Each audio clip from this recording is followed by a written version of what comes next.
Hello and welcome to the Christian Indie Writers Podcast, where we inform, encourage, and support Christian indie writers on their journey to publication. I'm Jamie Hirschberger. I write short fiction under the pen name J.R. Nichols. I'm Jennifer Carl Tong, and I write historical Christian romance. I'm Rhonda Hagerman, and I write fiction and nonfiction. Well, we're missing Christina Catane today. Just a little bit of health issue that doesn't appear to be serious, but of course our thoughts and prayers are with her. Anybody listening right now, if you would lift her up in prayer, I'm sure she would appreciate it. But we're down one host today, big sad. But we do want to thank you all for tuning in and listening live. Great job in the chat, keeping things fun and interesting. And also a big thank you to all of the other people who watch and listen later on Spotify, or I don't even know where we're available, but wherever you hear us, anywhere you can find a podcast, you can find us. Thanks to Jen. She's amazing. She handles all that for us. You can also go to our website, subscribe to our newsletter, and that will ensure you never miss a single episode of the You can also watch. Yeah, you can also watch and listen on our podcast or on our website. I forgot about that too. Yeah, it's like right there, mucho conveniento, which I don't even know what language that is. So we like to start our episodes with something we call What's Up? It's when we go around the virtual table and we check in what's going on with everybody's little lives. So what's up with you, Jen? Well, Mother's Day was last Sunday, and I had a great Mother's Day. It kind of rained a little bit, but we just kind of, no church. So we watched it online together, and we I got lots of flowers, not like flowers in vases, but flowers. I like to plant outside, and I like to garden, and I got some tomato plants and all the kind of flowers that I like to do in containers and in the yard, and brought them home. And then we got miserable weather. So I have like this whole section over here of the family room. As you can see, it's still cement floor. We're still doing construction, but the plants are all over here on the floor and inside. But we're keeping them alive, so it's been good. But I got all these great flowers and can't do anything with them right now. So let me just tell you, we looked at a house down here in a city called Yalaha, Florida. No joke, the dude had garden inside his house. There was a 2-foot wide stretch of dirt and brick pavers right by his window seat area. And he was growing tomato plants or just kind of whatever. For a joke, you should tell Randy, honey, I was thinking I wanted this, and then show him some pictures or something like that. We don't need to get this stuff outside. I already did something like that. There's a show called Building Off the Grid. I just discovered it's been around for a while. Have you guys ever seen it? No, it sounds cool. The first episode is they build what's called a spaceship house, I think is what it's called, but they make it out of garbage, mostly like tires and cans, but the whole point is that you're completely off the grid, and that part of it is a greenhouse, and your gray water and water from your roof flows through this garden that you have inside and filters the water, feeds the plants, but filters the water too, and then brings it back around, which I don't know if I could be that. I would probably want a regular filter too, but I don't know. But yeah, the guy was growing pineapples in Montana inside his house. So it was kind of cool. It's like doing a Rube Goldberg machine that ends up in gardening, right? So you arrange everything just so to make kind of the rain falls and right? That's so cool. I would love to do something like that. I've not had enough patience and dedication to things like that, though, to keep it going. I always thought it would be really neat to have my own little biodome or whatever. Right. So that's cool. So you're going to do that? No. Oh, absolutely not. But I just I pretended this is what I wanted. My husband sat and watched it patiently, and the whole time he's like, how do I convince her we're not building a garbage house? Because he knows I like planting. So that's how I sold it, because it was an interesting episode. I wanted him to watch it, but I made it out as if this could be so cool for us, Randy. And he was like, so no. And that's why I like planting things outside, because then God takes care of it most of the time. I know. That's why I feel so happy. I go to my garden and I just see what volunteered to grow there. I'm like, I guess I won't dig you up because I like you. Yeah. All right. So what's up with you, Rhonda? Well, I've been playing with plants this week too. I've decided to make a little fairy garden as a gift to somebody who may or may not be watching. So I won't say who. Oh no, now you're gonna have to make more than one. I know. That's what I was just thinking. But my children are old enough now to ask me for help. And my daughter, with her new house, has asked me to help her with her landscape. I So think I know I've who's been getting waiting the to say present. forever. That's great. I love it. All right. Well, what's up with me is just kind of more of the same old here. Just kind of plugging away. I mean, I guess what a dud for me to be last, because following up after you two had some pretty exciting things to say. What could I even add? I don't know. My husband is still home, which is wonderful. I know he travels so much. People probably wonder, like, how are we getting along? I mean, because usually, like, I think this is the longest we've cohabitated since he started life on the road in a row. Do you know what we have an ongoing joke that he doesn't really exist. I And that, like, when know. you talk about your husband, you really talk about your dog. And Yeah. so, but he made an appearance the other day because Rhonda was the only one left in the podcast that had never I seen didn't him. see We're him. like, there he is, Rhonda. He exists. He Sure. was behind. It was like a Sasquatch sighting, you know. He kind of like came into the frame for a second. It was all grainy, so she had to Yeah. have experts like blow it up to verify that it was a person. But anyway, she still has not seen my dog and my husband in the same room at the That's same true. time. That's true. Yeah. All right. So I guess why don't we delve into the topic today? Today we are talking secrets of side character success. Okay. So I mean, kind of what? Go, Jen. Go. I'm sorry. There's just something that my mother-in-law died yesterday. This is Piper, and my daughter's doctor sent her for corona testing, but he thinks it's actually Lyme disease. Oh my gosh, Piper, we're praying for you. That's rough. We're really sorry about that. Very sorry. But good morning to everybody. We appreciate you guys all being in chat, and appreciate y'all if you take some time and pray for Piper and her family, because she's one of our community, and we love y'all. So yeah, thanks, Jen, for highlighting that so we know how to pray. Okay, so we are kind of doing a little series. We did how to make a great antagonist and how to make an exciting protagonist. But then we decided we should focus a little bit on side characters. Now, I'm sure you could listen back to the last couple episodes and use all of those same strategies to kind of flesh out a side character. Okay, so that's obvious. But what we wanted to talk about today is just some of the basics and some how it's done right and how it's done not so right. So first of all, what are we talking about with a side character? Anybody care to read the definition or just spitball it? I can read it. Awesome. So our definition today is a supporting character is a character in a narrative that is not focused on by the primary storyline. Sometimes supporting characters may develop a complex backstory of their own, but this is usually in relation to the main character rather than entirely independently. And that was from definitions.net. Thank you for that articulate reading, Rhonda. So do you really need to have yet another discussion about character development? I mean, why are we talking about this? Anyone? because I think probably because we've all read books that had bad character development in their side character. And we don't want you to do that, listeners. I mean, that's my number one thing of why I want to share this is because, like, there are mistakes you can make with side characters, even though they're just side characters.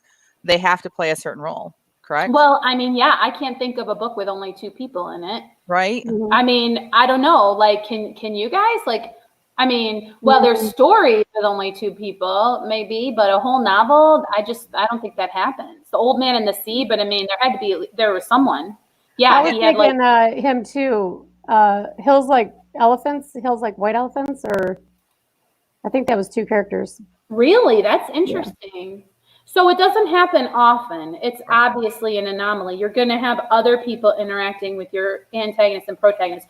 Jennifer, can you help me out though? So let's say my protagonist has a love interest. Okay. So is she like a side character? She's not the antagonist, but it's not a romance. So would you call her a side character? All right. So you're saying it's not a romance and your protagonist has a love interest. So it would be a he, right? Is what you're saying. So which one are you saying is a side character? That's what I'm saying. So it depends on, like, so your protagonist, let's say he's the hero, him. Right. It's a him. Then she would be a side character, but there are different types of side characters. And we're going to talk about later on how you decide which ones you get backstory to, which ones you develop and which ones you don't.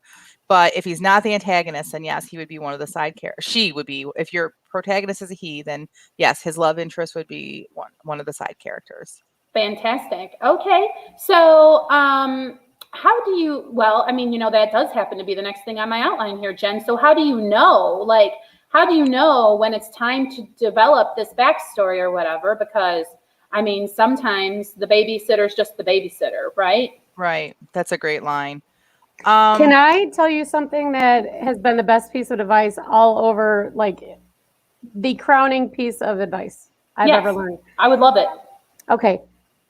Every side character thinks that they're the hero of the story, or they are the hero of their own story. And so I approach their dialogue, their actions, whatever, their role in the story as if that was it. Wow. That makes sense? Yeah. That's interesting. So when you're developing your side characters, would you go to the trouble of doing some of the things, like we said, interviewing them about their childhood and stuff like that? Or do you have like a scale? So like, for example, I have a babysitter, right? We're not talking about the babysitter in The Incredibles that comes, very important later. We're talking about just, I hired a babysitter so my husband and I could go out. I left $5 on the counter. She came in and said hello. I mean, I know you might want to have her either be polite or flippant, but beyond that, do you really do that same level of investigative backstory? Well, sometimes actually, yeah. And I think that's how the series started with me and Mom, is because all of my side characters, I came up with these stories that they were the hero of, so I could write about them in the original story. And so now I've got just a huge pile of stories in Landon that need to be written. So it's a blessing and a curse. Yes. Because how do you know that you're not just really avoiding the work of writing, right? I mean, well, usually that is what I'm doing. Oh, I was going to call you out, Rhonda. Yeah. Because I'm just thinking like, oh my goodness, what a wonderful way to distract myself from the work at hand, What do you think about that, Jennifer? How do you determine when to spend a lot of time on a side character? As the definition says, a side character's role in a book is still tied to the main character or characters in my case. And for me, I develop a side character if they are affecting the arc of the story or they're affecting the arc of the protagonists. So like, for example, in my stories, I have like, let's talk about Avoiding Esther. So in Avoiding Esther, I have a bunch of side characters that you love. Like I really love you'd asked me about the warehouse worker. I think you mean Charlie, who starts off in a different job. He starts off as a speakeasy doorman, but we just like him instantly because he kind of like takes care of Esther at one point. And so we see him a little bit later only because I liked him enough. I wanted him to show back up again. So that was a personal choice. But then there's other characters, like there are two prostitutes in the story. One is Katie and one is Rhonda. And I developed Katie because her storyline affects Esther's storyline. Rhonda's storyline only affects the end of the book. So we see a little bit of her, but we don't get her backstory because she's not a huge integral part of the story. So really it's all about the character arc always for me. So if it's going to affect the character arc extensively, then we have to know more about that character. I think that's a pretty good rule of thumb. And if you want to be a prolific short story writer, you can take Rhonda's turn, because I think that it is always really cool when you sort of discover a new character, isn't it, Rhonda? When you kind of like, they do something funny in a book and then you kind of like ping off from there and develop this whole personality. I kind of think it's fun when that happens, right?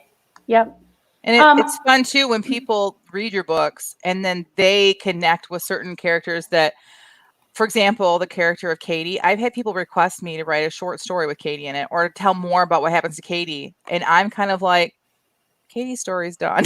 I don't connect the same way they do. And I think that's exciting because when you read a book, you bring in your own experiences in your own life. And so you're going to connect with certain characters. And sometimes it's the side characters that you really connect with.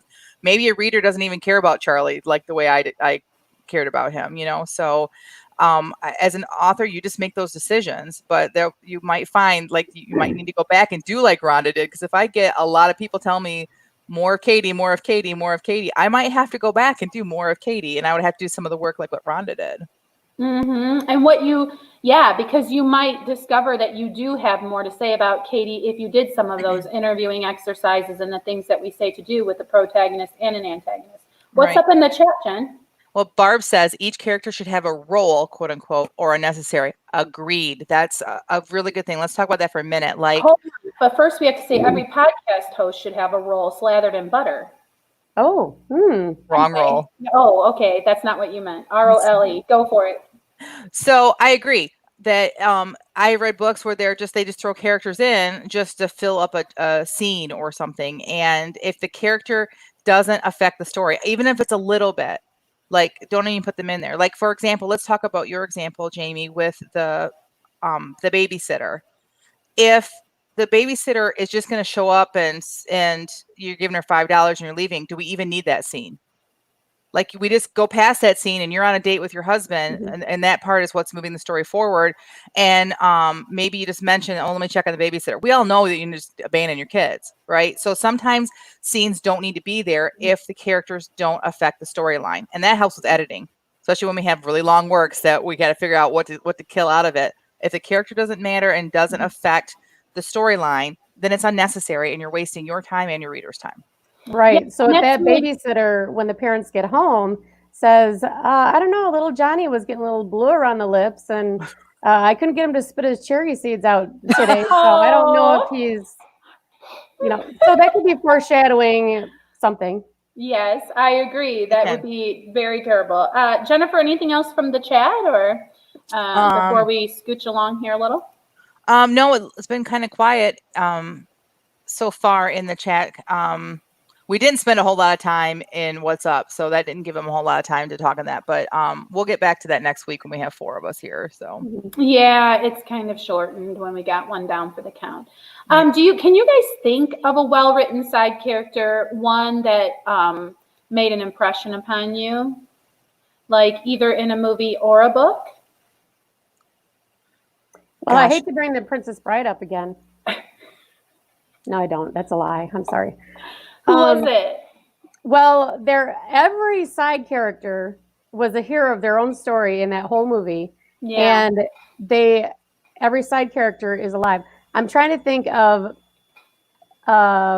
okay, so like the Mossy Monk Underground, he had probably the shortest or the fewest lines, but he's one of the most memorable characters. So even though, he did move the plot along, but he had such a tiny, I wanted to point him out because he had such a tiny role, probably maybe 3 minutes through the whole movie, and he made a huge impression. Yes.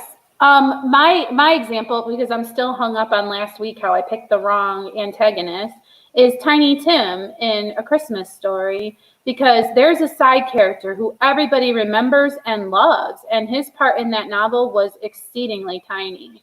Jen, do you have one that comes to mind, or kind of drawn a blank? Yeah. No, there a bunch come to mind, but the first time I read Gone with the Wind, I was really struck by, there's a couple characters, a bunch of them stood out, but Mammy stood out to me because she would have had society would have looked at that character as not having a role, but she had a huge role in the life of this woman. But even the woman didn't realize, Scarlett didn't even really kind of appreciate the role this woman had. And the character of Melanie, that's supposed to be the mousy, Scarlett can't figure out why he's marrying her and not Scarlett. But there's so much richness there in that character of Melanie, who is kind of mousy and shy, but so loving. She's like the exact opposite of Scarlett in a way that really makes our protagonist, who's not always likable at times in the book, but the character of Melanie makes our character of Scarlett, her flaws so much more evident, and it helps us to view her arc. Does that make sense? We see how she is at the beginning because of how she treats Melanie, what she thinks about Melanie, and then we see all the trials she goes through, and it just helps to really establish the arc for our main character. And that I think is a Mhm. perfect example of a side character. We don't know a whole lot about Melanie's background other than that she's related to the guy she's marrying. But other than that, like that's about all we know. And then we get to see her a lot interact with Scarlett. It's We don't see her doing her own thing. We only see her interacting with our protagonist. And again, that's important, because if it's just a side character that doesn't need to have their own storyline, don't give them their own scenes by themselves just to set up the character. Let the person that's reading the book kind of establish that in their own mind of what that person is like on their own. I think that if you consider the point of the story is to watch your hero sort of develop into some better ideal, then the forces that act upon your hero, be they setting or circumstance or character, is going to act like an erosive or something that's going to wash away everything. So when you send your character to crash up against a conflicting personality, that's when you get results. Like, you don't want to have a simpering yes man as a side character unless that's what your character needs to develop, right? Am I getting it, or am I way off in the weeds? No, I think that's a good example. Yeah. Okay. And I think that's why the hero's journey is such a popular way to start writing a book. If you're an outliner, because they've got all the side characters already outlined that you need to include in your novel in order to make it the typical hero's journey. So you've got the hero, that's the protagonist, and then you've got the mentor, the ally, the herald, the trickster, the shapeshifter, guardian, and shadow. And you really don't need a whole lot more characters than that. And if you realize, well, I've got 3 guardians in this, or I've got 2 shapeshifters, that helps in editing to know that you don't need, maybe you've got too many side characters. Right, because it also gets confusing and you run out of names. Heaven forbid you have 2 side characters that both have a letter that, like Sylvester and Stanley, then you can't keep track of who's doing what and whatever else. So are there any other examples you can think of this is maybe done wrong? Can you guys think of something, a side character just kind of thrown in there for the sake of it? Oh, done wrong. Oh, I missed that. We transitioned over that. Oh, I'm sorry. Yeah, it was just me slipping it in on you. I was not able to think of a bad not so well, but just in general, it's like when people just stuff someone in there. Oh, I know. Like when there's a crowd of people and like a fight breaks out. Andy said this and Jennifer said that. It's like, who are Andy and Jennifer? Just say a man called out or a woman shrieked. Don't give townspeople who are just random a name in a crowd kind of situation. Do you ladies agree or disagree? Agree. Yep. And I'm not going to call any other authors out because I would never do that. But there's an author that is in my genre that is fairly well known. I mean, she's independently published just like I am. And I have read her books, and I kind of stopped reading them because I got frustrated. The first books that I read of hers, I really enjoyed. And then the more she got into the series, I don't know if she's just trying to publish quickly or what. But anyway, there was one of the books, and all of a sudden, the brother of the female protagonist shows up like in the last few chapters and says she has to go home to England. And I'm like, okay, like it wasn't really set up enough. And when I finished reading the book, I realized they threw him in there. She threw him in there. I thought not only to be like the catalyst of, like, at the end of a romance, towards the end, like they have to be pulled apart again. Because it really didn't. Like, she didn't listen to him. I'm not going with you. Like, it didn't do that. The whole purpose was because he was supposed to be the main character of the next book. And I was just like, oh, no. Like, if you're going to do that, either just don't introduce him at all and have him show up at the beginning of the next book, which is fine. Like, you can do that in a series. And then, and you still are connecting to the old characters. Or have brought him in sooner, because it felt so awkward. But what a wasted opportunity for that author, because she could have had endearing scenes or touching letters from the brother or whatever kind of peppered throughout the novel to sort of make this character like you care about him already before you get into that other book. So what a wasted opportunity for that author, in my opinion. Right. Piper Dow says, but some stories do need a lot of side characters. Harry Potter, Game of Thrones. I've not read Game of Thrones, but yes, Harry Potter for sure. There are a lot. I mean, Lord of the Rings has a lot of side characters. Yeah, there are definitely stories that lend themselves to the fact you have to have a lot of characters. And in that case, you have a big decision to make as an author. Which ones get like the treatment of a really good backstory and which ones you just kind of introduce and give a little bit of them. But that's, that's part of being a writer, correct? In my opinion, it would be an interesting exercise to hold even those up against Rhonda's earlier hero's journey role, because that was created for a reason. The stories that work have those specific roles in them. So I would want to match up, who's the guardian and who's the shapeshifter, and see how economical or not these famous books were. Do they really have all that many side characters? Or is it just genre appropriate, the right amount of side characters? Because just because Game of Thrones has a million, a romance should not necessarily. Agreed. Agreed. Sage Gordon says the short story I'm adapting to a comic is full of side characters who actually don't need to be there. So I'm busy condensing some of them. I could have avoided some extra work. Oh, yeah. Been there. Yeah, I think we've all been there. The problem is you just love your characters so much. How can you not include them? All right, we have a question. Oh, sorry, Rhonda. No, I was just going to answer Jamie's question. I can't think of a novelist or a book right off. And the only thing I can think of is in movies, and I'm trying to blank on the one I saw recently, where you fall in love with the side character, a particular side character, but the story is not about them. And they're not the protagonist. They're not telling the story. It's not from. They've written a side character so well, and the main character, the protagonist, isn't lovable, or I have no connection to him. That's something you need to look forward to.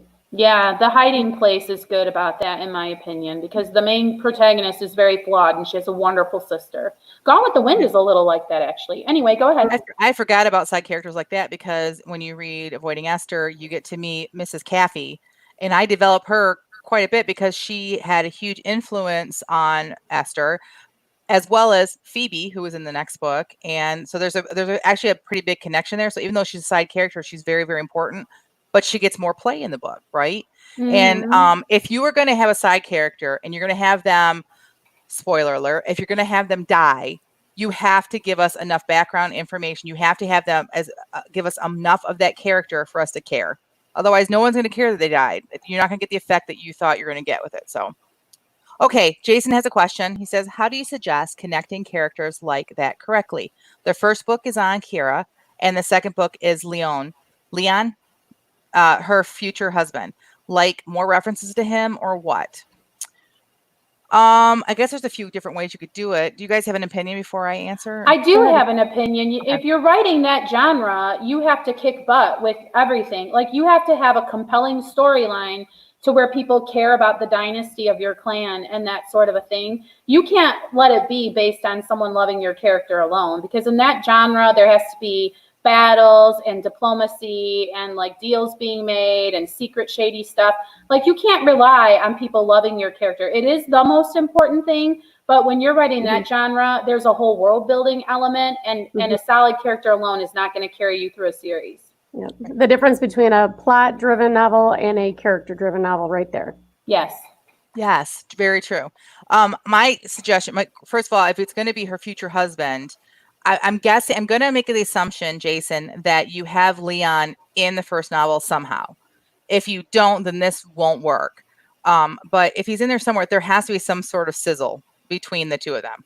Just give us a little bit, enough for us to be like, well, what's going on with this guy? So that when we open up the next book and he's the main character, then we're looking for it. Yeah, and it doesn't even have to be that they like each other at first. It could just be an encounter that goes badly. I mean, they have to like have already had a crackle somewhere, you're saying, Jennifer, to help people understand what goes on in the future. Yes, because there's a fine line between love and hate, right? So they could be bumping heads because there's some sort of attraction there that they don't understand. So just give us that. Give us something a little bit to bite. And then, but if he's not in the book at all, if you're writing a series, I think it's okay to do two separate books with the other characters connecting, and then the two of them connect later. I think that would be okay. I don't read this genre, but I've seen it done that way, and I think that would be fine. The difference is, are you picking up from the battlefield the day after, or are you just now telling Leon's story? There's two different things that you could choose, right? He says, yes, he is referenced at the start, but they were best friends, and he just leaves at the start of the book.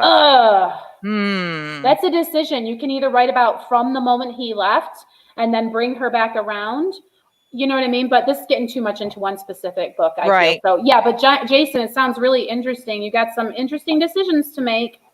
Yep. All right, so here we go. I guess that's kind of it. If anybody doesn't have anything more to say about side characters. I would like to be kind of backtracking though in our topic today, but did you ever talk about the salon owner in your story?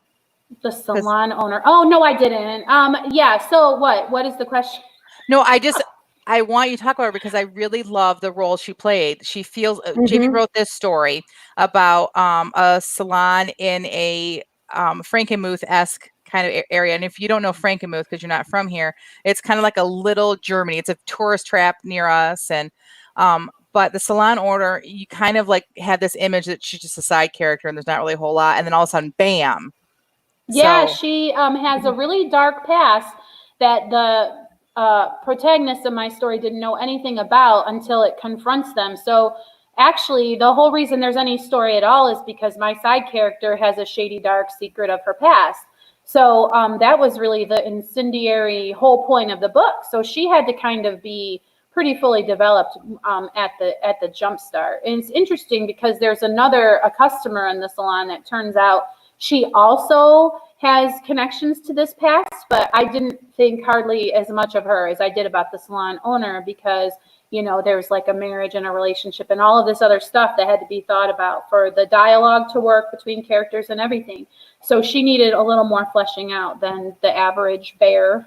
And so that kind of happens as you write it, right? So a lot of Yes. this that we're talking about, as you write, you'll discover it yourself. But I think that it was a job well done with Oh, those Mhm. thank side you. characters. So anyone who's watching this right now, that novelette is available on Amazon.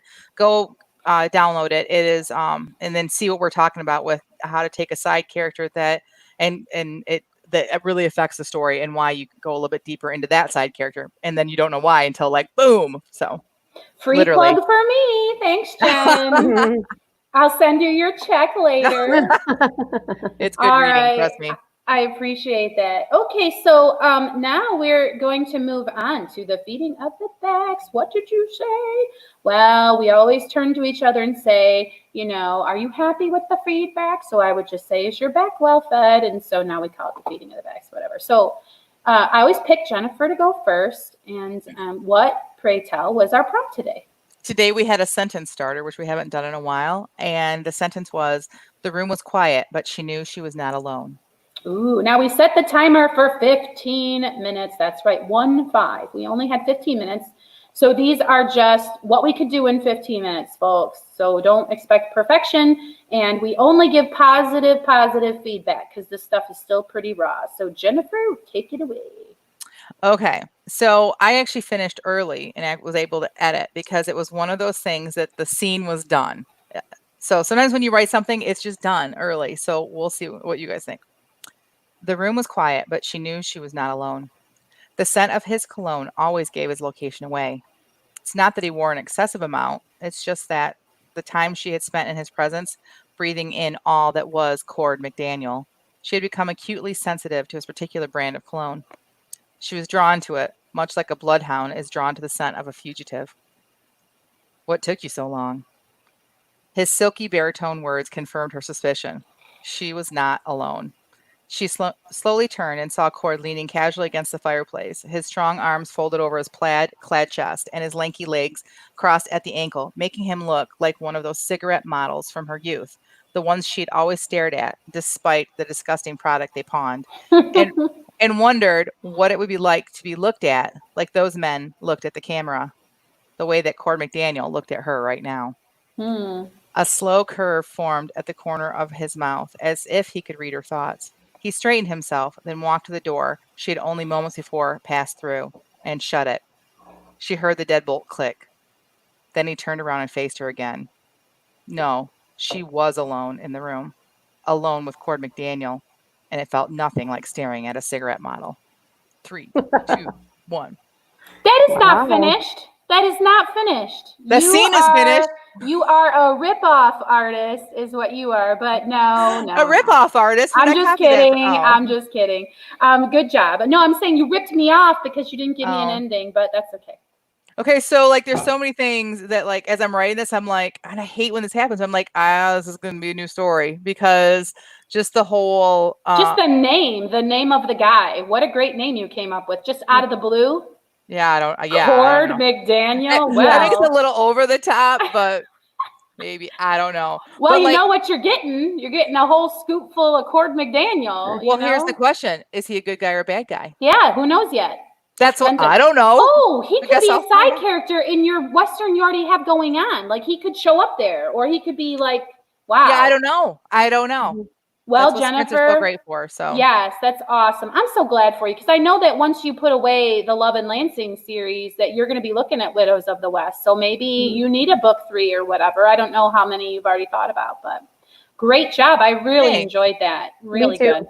All right, I'll go Yeah. next so it's not so much Jamie talky. And funny enough, I also thought my scene was finished and I also went back and had time to do edits. So let's see what you guys think. The room was quiet, but she knew she wasn't alone. She crossed and sank to her knees next to the big cat who stretched out and rolled onto his back. Sweet kitty, she murmured, splaying one of the paws and comparing its massive size against her own delicate hand, the nail she flicked with her thumb as long as her pinky finger. She stroked the muscular frame enrobed in silky white, black stripes spaced in a pleasing, perfectly symmetrical pattern. Good kitty, so powerful. The cat purred, and as usual, the familiar sound skittered across her body and pressed into her skin like little mice running atop the first winter's snow. Her form went limp, and she reclined against the supine feline, resting her head against the soft place just beneath the ribcage, the dimensions of which seemingly created just for her uncrowned head. If only I could purr back to you, my faithful companion, she sighed, to let you know how much your constantness has blessed me. As if in answer, the tip of the strong tail flicked 3 times against the floorboards. Safe and exhausted, she fell into a dreamless sleep. Aw. I love that. Even this person who is completely allergic to kittens and cats, it was like loving that. Yeah, that was a great story. But we don't know the character though, right? I mean, No. She's just some crownless princess or queen that has a pet tiger. I was going to ask you about that. Like if she was a princess, that's really, really cool. Like, are you going to develop this? Because you I said don't before this know. started that you thought it was done.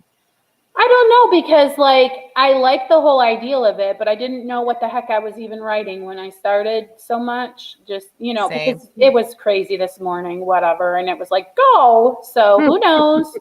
Who knows? I like this scene. So your descriptions of the cat were just perfect.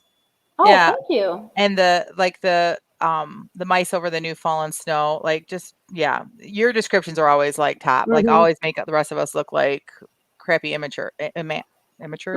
Oh, well, I was worried about the Dr. Seuss recline supine feline, but I also liked it, so I left it. No, I like it. I think if you don't overdo something like that, it can be really well done. I think it can really help, like, just give a feel for, like, to me, it just kind of felt like a flowing kind of a situation, gave me kind of a relaxed feeling about this. But if you had done everything like that, then it would have given it more like a sing-songy. Does that make sense? Oh, yeah. So it's time. That's why I love sprints, because you can play around with stuff like similes and metaphors and all of that. Practice your craft, right? And see what you like. So I appreciate that. Thanks, Jason. Can't go wrong with a pet tiger. That's how I feel about it. How fun. I would never, because if someone was going to get eaten by a wild animal, it would be me, because I secretly do not trust them. So I stay away, but I fantasize about that stuff. So Rhonda, what did you write for us? If someone was going to get eaten by a tiger, it'd be me, because I'm the only one in my family with any meat on their bones. So I'd be the only tasty snack. Sorry, Rhonda. Well, it would be me also, because I wouldn't be able to outrun anybody in my family. They'd all be like, Mom, and they'd like shove me backwards and they'd all book. You know what I mean?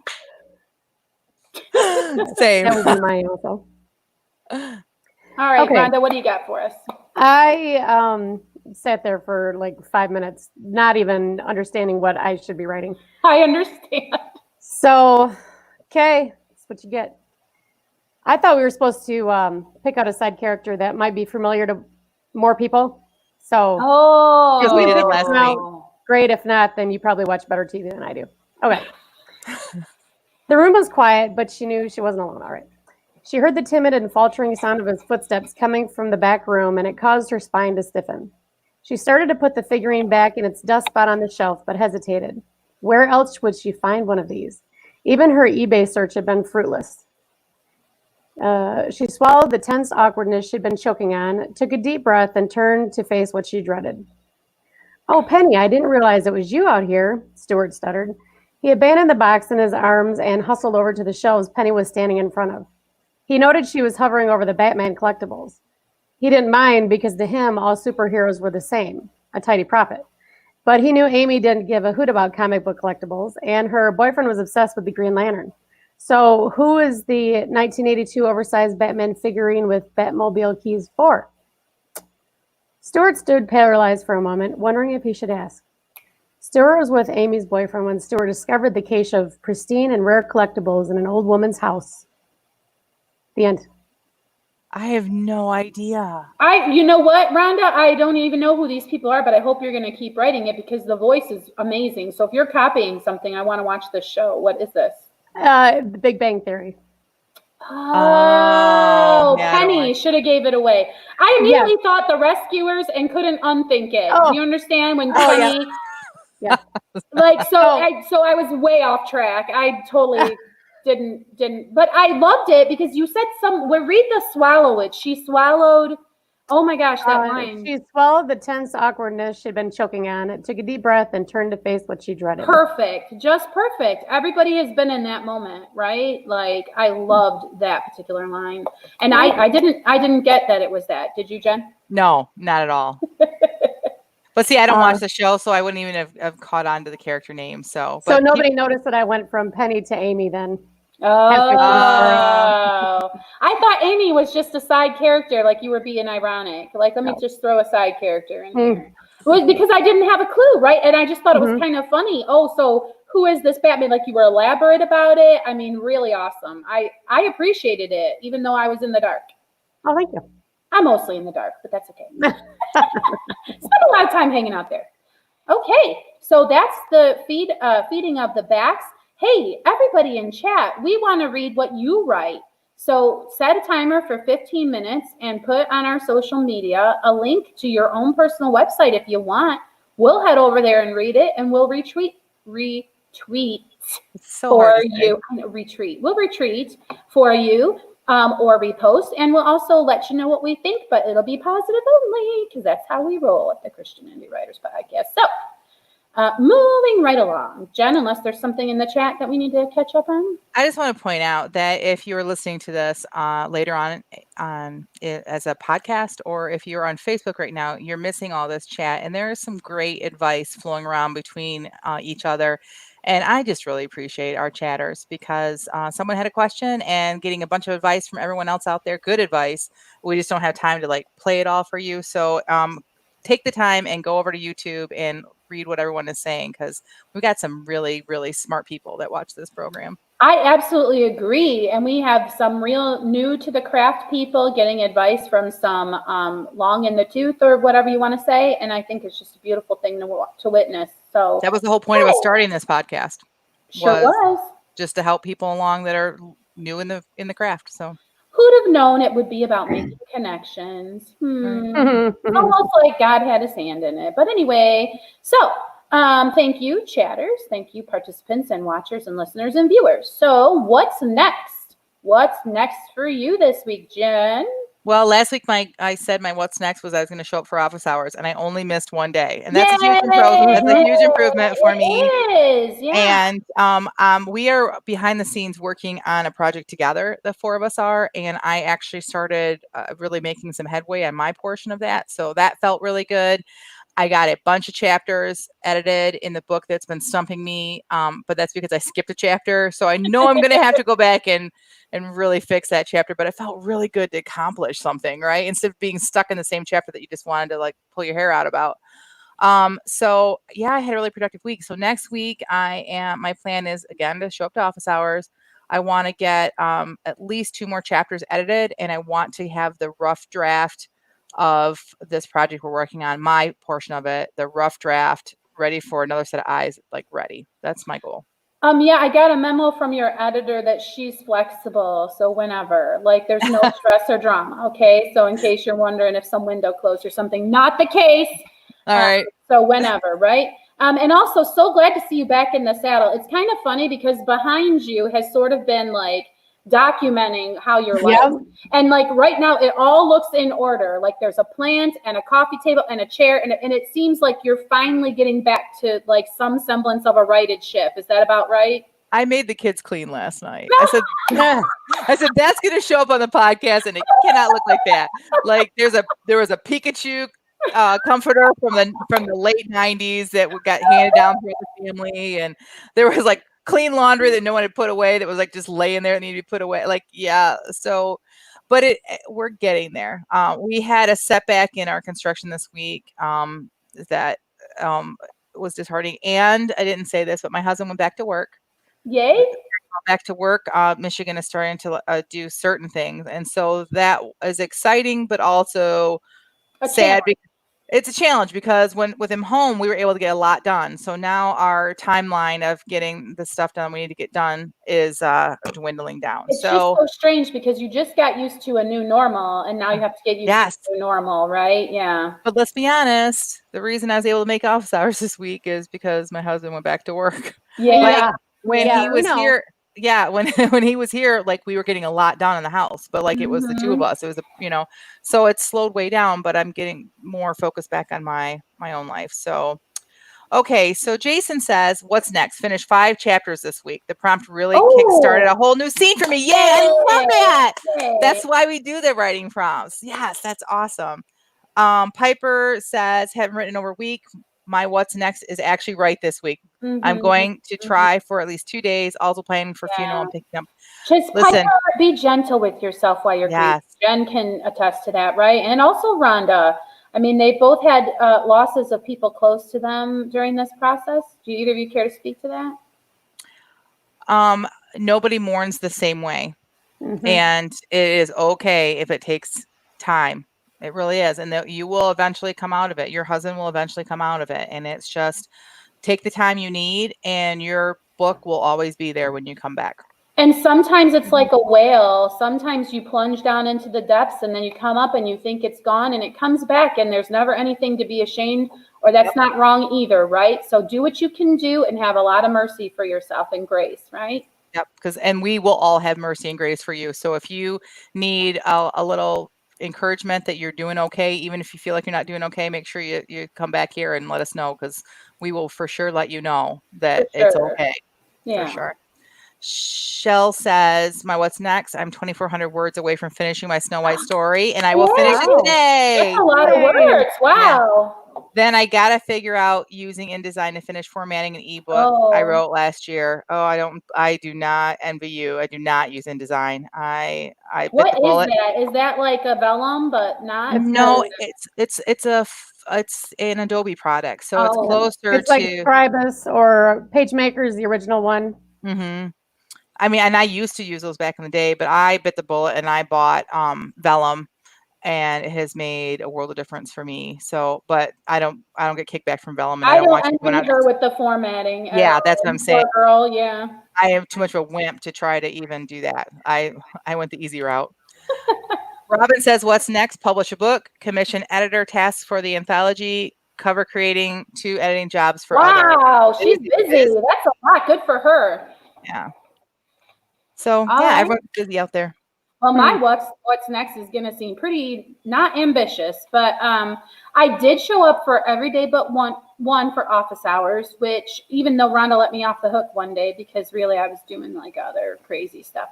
But I am kind of feeling a little more writery lately, so that's interesting. So let's see what happens this week when I put my butt in the chair. I didn't seem to get much done, but at least I showed up. And the whole new normal thing around here, looking at like jobs, but so far nothing that's going to impact the podcast. But I'm just keeping on for the next week. What about you, Rhonda? What's up for you this week? Well, speaking of formatting issues, Last week I mentioned Mom and I were putting a workbook together for plotting your novel because she and I Yes. are both huge plotters, and these are things that have been helpful to us. And anyway, we think it'll be a good resource for other people. So we have been playing with KDP for the last week and a half or so, and making changes that we thought needed to be made, but then also necessary ones. Anyway, it's definitely been an experience. And at some point, if anybody's interested, we will maybe tackle doing KDP on the show. Maybe, I don't know. I have learned a lot. Every problem that we've had, I've been writing it down so that if somebody else has a problem, I could say, oh, this is what I did. You're so much smarter than I am, because every time I publish, I have to relearn stuff because I just take too long, first of all. So it's not like a habit to me of understanding what I'm doing. And so every time I feel like I'm learning it again. Yeah. Well, I mess up a lot. So I figured you might as well mine something from this. Benefit from your tragedy, right? Yeah. So how far are you away from being, like, are you having a hard time? Because you thought you were close to publishing. So what's up with that? Well, actually, the proof copy is on its way to Mom right now. Yay! She was supposed to have it yesterday, but I don't know. I guess Amazon with all their backups right now, maybe. Anyway, she won't get it until tomorrow. So anyway, what we're going to do is next week, anybody who participates in the chat, we are going to send you a copy of this if you would agree to be a beta reader for us. Ooh. And free of charge. Just all we want you to do is chat. Nice. And so what do you want them to do for your beta reading? You want to read it and then give you feedback? Like, what's the parameter? Well, anybody, I know that we've got pantsers and plotters in here. So anybody who's a plotter, if they could use it on their next book or flip through it and see if it'll help what they're writing now or whatever. And then if any pantsers would just kind of look at the worksheets, and if it doesn't give them hives, maybe try to fill them out and see if it's helpful. Any feedback, good or bad, is what we're looking for. I really want to. Yeah, go ahead, Jen. What? And you also want reviews. Yes. Yeah. Yeah. I mean, in reviews, please, guys, if you read anything that any writer ever does and you can say anything nice about it, that's the tricky part, though. People ask for reviews, and then I'm kind of like not wanting to commit because I know I'm going to be honest. But I think Rhonda's really looking for honest reviews, aren't you, Rhonda? So because we just want to improve. We don't want just kudos. I mean, kudos are always great. I'm not going to turn those down, but genuine feedback. Yeah, because when you're the beta reader, you're sort of like helping the author. You're co-creating with the author by pointing out stuff that they could make better. So just look at it with that spirit. When and if Rhonda blesses you with a copy because you participated in the chat next week, don't forget you have to make a comment. Make sure you're giving her the feedback, and then a review would be nice. So, okay. So let's backtrack a little bit. There is a lot going on in chat that I think we need to talk about before we end today. And it's talking about vellum and different things. So let me clarify some things. Yes, you have to have a Mac for vellum, or you use what's called a simulator? No, Mac in Cloud. And if you are interested in this, it's a simulator, yes. Direct message me either on Twitter or on Instagram. That's the fastest thing. Or message the podcast. I'll see those too. And so what it is it makes your PC virtually becomes a Mac. It's not perfect, but it's good enough. And that's how I did my first book. By the time the second book came around, I have a good friend who is a software engineer, and he and his wife, they were hanging out with us, and I was telling him about this problem, and that he helped me find a laptop. He looked at the software because that's what he does as a software developer, and he's like, "This is so easy to develop." I'm like, "Then you need to develop a PC version," which he has not done yet. But he said you don't even need a very strong Mac or so he kind of looked on what we call Marketplace. I think that's worldwide. I'm not sure. And he found me an older Mac laptop, and I only spent a couple $100s on it, and it does the job. And I have it just for vellum. So I've made this investment, and here's why. Because another listener had pointed out that you can use Readsy or Draft to Digital to do your ebook. Yes, and they are very easy, and they're good, and they're free. So I say use the free whenever possible. But with vellum, I was able to lay out not only my ebook, but my print book as well. and it makes it so idiot proof. And I'm an idiot most of the time. So it just was for me, because I already have like books. I already have 2 out, and I have like a list of books that I'm going to be publishing. So for me, it was a no-brainer to make this investment into my career. But if you're not there, go find the free ones, because After Digital and Reedsy are good for ebooks for sure. Yeah, the point that I think is salient is that you can get into a vellum at a lower price point than you might think, because I don't remember if it's snow leopard or what, but there's a very lower, like your Mac doesn't have to be brand new to run it, is what Jen is trying to say. It's a very light software, is what Justin called it. Yeah, you just have to pay attention to what operating system the machine is capable of running. So there's a little research to be done there. Again, we may cover this. I'm not sure how specific we got about actually pushing publish. I know we've done some episodes about the nightmare that is publishing, if you want to go back through the archives, but we can discuss as a podcast, maybe getting a little more into that in the future. Is there anything else in the chat, Jen? Nope. Just basically people kind of agreeing or saying how much you can get from Mac and how much vellum is. And it really, we don't want anyone to like get in over their head financially. Like there's a lot you can do on your own. And we've talked about that in lots of past episodes about ways of being creative. But this is a choice I made. And I just wanted to let you know that's, the choice. InDesign is fabulous software. I would just had to have learned it, and I didn't have the time. The time it would take me to learn InDesign, I'd be writing more books, so I would actually be losing money. Personally, for me, I was losing money by not getting vellum, because it's like click, click, click, done, and now I'm back to writing. So it's one of many decisions you're going to have to make as an independent business owner. You're going to have to decide, are you going to invest in some capital or not? And those are decisions only you can make with your partner or whoever's in your life, of what you can even afford to do. What, Jen? Yes, and I just remember too that, okay, so Mac and cloud, you pay like a monthly, or you pay for like credits, and you have to use them within 3 months, I think it is. So it can be very inexpensive. If you get that, and that's what I want you to DM me about if you want that link.